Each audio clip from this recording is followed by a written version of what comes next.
This channel does not promote any violent, harmful, or illegal activities. All content provided by this channel is meant for an educational purpose only. Top quality और consistent performance के लिए सिर्फ silver pump नाम याद रखना।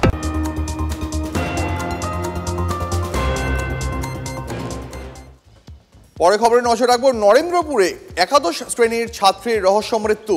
বাড়ির বিছানা থেকেই ছাত্রীর শায়িত দেহ উদ্ধার। মৃতার পাশে বসেছিল এক যুবক, এমনটাই দাবি স্থানীয়দের। ঘটনার পর থেকেই পলাতক অভিযুক্ত যুবক, তার খোঁজ শুরু করেছে পুলিশ।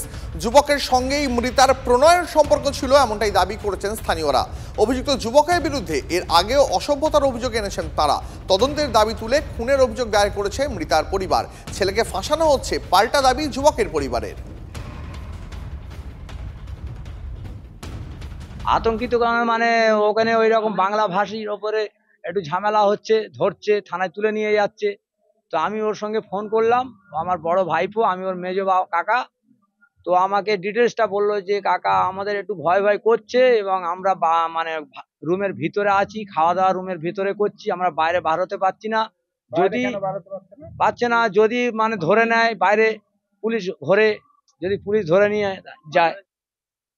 ছেলেটা দু হাতে দুটো অন্যান নিয়ে ওর পেটের মধ্যে এইভাবে চাপ দিচ্ছে আর ওর মুখের মধ্যে জল ঝাঁটা মারছে। তখন আমরা দৌড়ে এসে বলছি, কী রে তুই এরকম কেন করছিস, আর তুই কি করে জানলি যে ও এরকম গলায় দড়ি দেবে বা কী করবে?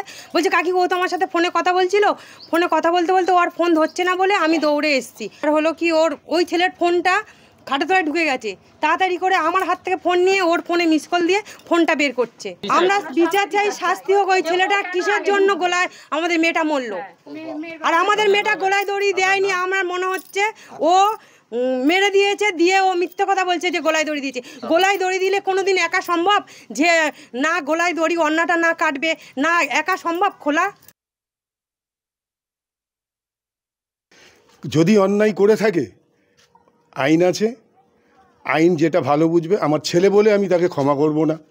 যদি আইনের জায়গায় থাকবে, আমি আমার জায়গায় আছি। আমার ছেলেকে কোনো রকম স্যাক্রিফাইস নেই। যদি অন্যায় প্রমাণিত হয়, যেটা আপনারা আইনত ব্যবস্থা হয়, সেইটুকুই করবে। যে ঘটনা হয়েছে, ঘটনার পর থেকে আমার ছেলেকে আমি পাখির মতন খুঁজেছি। এরকম কোনো জায়গা নেই যে খুঁজিনি, মানে কোথায় কোথায় যেতে পারে। এবং তাদের যেসব বন্ধুবান্ধব আছে সবাইকে কল করেছি, কেউ কোনো খবর দিতে পারছে না।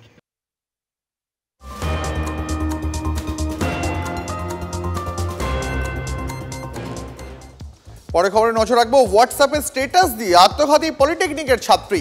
বাঁচাতে গিয়ে গণধোলাইয়ের শিকার হতে হলো 3 বন্ধুকে। উদ্ধার করতে গেলে পুলিশের গাড়ির ওপরেও চড়া হয় উত্তেজিত জনতা। আহত 3 জন ছাত্রকে উদ্ধার করে জলপাইগুড়ি মেডিকেল কলেজের সুপার স্পেশালিটি হাসপাতালে ভর্তি করেছে কোতোয়ালি থানার পুলিশ। অস্বাভাবিক মৃত্যুর মামলা রুজু করে তদন্ত শুরু করা হয়েছে। বুধবার রাতের এই ঘটনায় চাঞ্চল্য ছড়িয়েছে জলপাইগুড়ির কালিয়াগঞ্জে।